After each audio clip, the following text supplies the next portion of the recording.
Individual Responsibility by Booker T. Washington, narrated by Sam Kusi. I have referred in a general way before this, when I have been speaking to you, to the fact that each one of you ought to feel an interest in whatever task is set you to do here, over and above the mere bearing which that task has on your own life.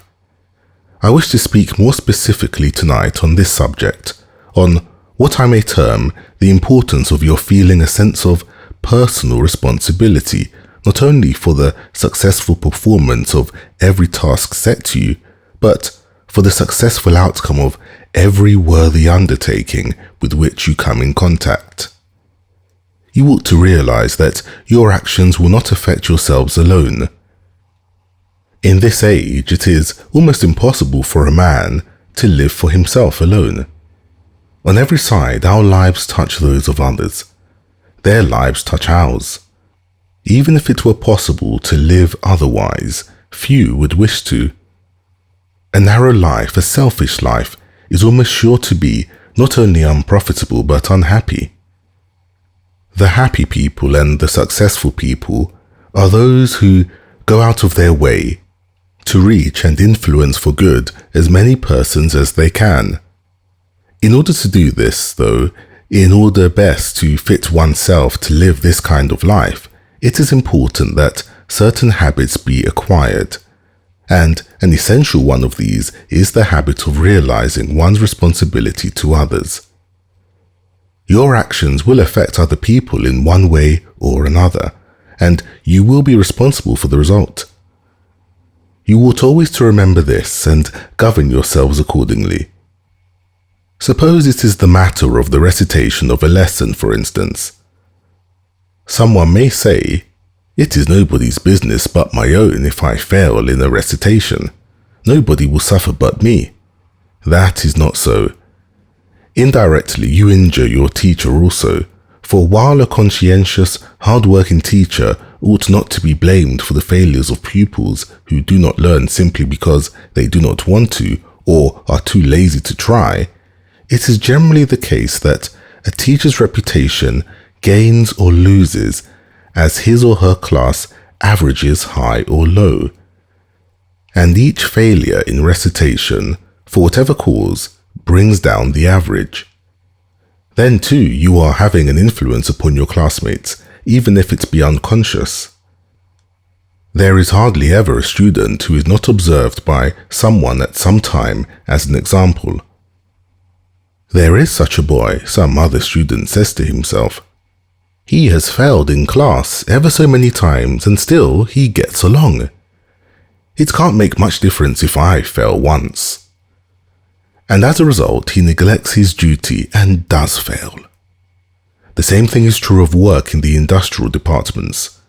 Too many students try to see how easily they can get through the day or the work period and yet not get into trouble. Or even if they take more interest than this, they care for their work only for the sake of what they can get out of it for themselves, either as pay or as instruction which will enable them to work for pay at some later time. Now there ought to be a higher impulse behind your efforts than that. Each student ought to feel that he or she has a personal responsibility to do each task in his very best manner possible.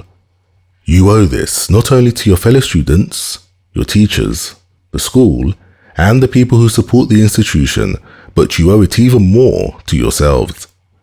You owe it to yourselves because it is right and honest, because nothing less than this is right and honest, and because you never can be really successful and really happy until you do study and work and live in this way. I have been led to speak specifically on this subject tonight on account of two occurrences here which have come to my notice. One of these illustrates the failure on the part of students to feel this sense of responsibility to which I have referred. The other affords an illustration of the possession by a student of a feeling of personal interest and personal responsibility, which has been very gratifying and encouraging. The first incident, I may say, occurred some months ago, It is possible that the students who were concerned in it may not be here now, or if they are, that it would not happen again. I certainly hope not. A gentleman who had been visiting here was to go away. He left word at the office of his wish, saying that he planned to leave town on the 5 o'clock train in the afternoon. A boy was sent from the office early in the afternoon with a note to the barn ordering a carriage to take this gentleman and his luggage to the station. 4:30 came, and the man had his luggage brought down to the door of the building in which he had been staying, so as to be ready when the team came. But no team came. The visitor finally became so anxious that he walked over to the barn himself. Just as he reached the barn, he met the man who was in charge there with the note in his hand. The note had only just that moment reached this man, and of course no carriage had been sent because the first person who felt that he had any responsibility in the matter had only just learned that a carriage was wanted. The boy who had brought the note had given it to another boy, and he to someone else, and he perhaps to someone else. At any rate, it had been delayed because no one had taken enough interest in the errand to see that whatever business the notes referred to received proper attention. This occurred, as I have said, several months ago, before the local train here went over to Chiho to meet all the trains. It happened that this particular passenger was going north, and it was possible by driving to Chiho for him to get there in time to take the northbound train. If he had been going the other way, though, towards Montgomery, he would have lost the train entirely and, as chanced to be the case, would have been unable to keep a very important engagement. As it was, he was obliged to ride to Chiho in a carriage, and the time of a man and team, which otherwise would have been saved, was required to take him there. Now, when such a thing as this happens, no amount of saying "I'm sorry" by the person or persons to blame will help the matter at all. It is too late to help it then. The thing to do is to feel some responsibility in seeing that things are done right yourself. Take enough interest in whatever you are engaged in to see that it is going to come out in the end just as nearly right, just as nearly perfect as anything you can do will go towards making it right or perfect. And if the task or errand passes out of your hands before it is completed, do not feel that your responsibility in the matter ends until you have impressed it upon the mind and heart of the person to whom you turn over the further performance of the duty. The world is looking for men and women who can tell one why they can do this thing or that thing, how a certain difficulty was surmounted or a certain obstacle removed. But the world has little patience with the man or woman who takes no real interest in the performance of a duty, or who runs against a snag and gets discouraged, and then simply tells why he did not do a thing and gives excuses instead of results. Opportunities never come a second time, nor do they wait for our leisure.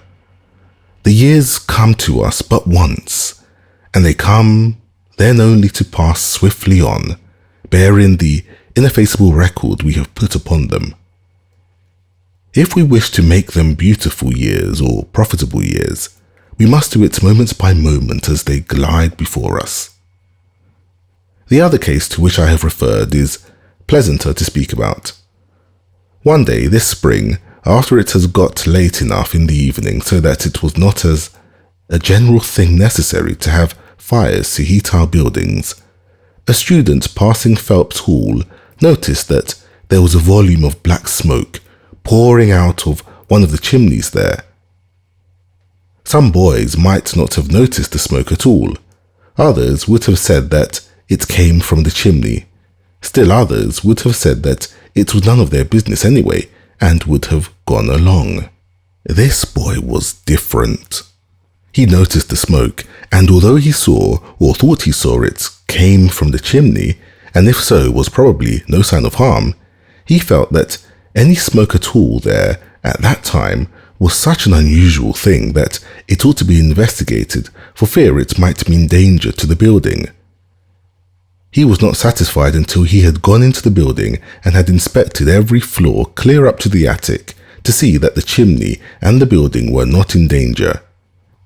As it happened, the janitor had built a fire in the furnace in the basement for some reason, so that the young man's anxiety, fortunately, was unfounded. But I am heartily glad he had such an anxiety, and that he could not rest until he found out whether there was any foundation for it or not.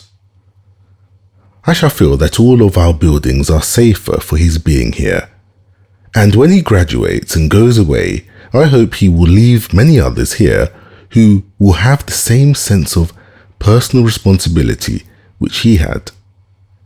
Let me tell you here and now that unless you young men and young women come to have this characteristic, your lives are going to fall short of the best and noblest achievements possible. We frequently hear the word lucky used with reference to a man's life. Two boys start out in the world at the same time, having the same amount of education. When 20 years have passed, we find one of them wealthy and independent. We find him a successful professional man with an assured reputation, or perhaps at the head of a large commercial establishment employing many men, or perhaps a farmer, owning and cultivating hundreds of acres of land. We find the second boy, grown now to be a man, working for perhaps $1 or $1.50 a day, and living from hand to mouth in a rented house. When we remember that the boy started out in life equal-handed, we may be tempted to remark that the first boy has been fortunate, that fortune has smiled on him, and that the second has been unfortunate. There is no such nonsense as that.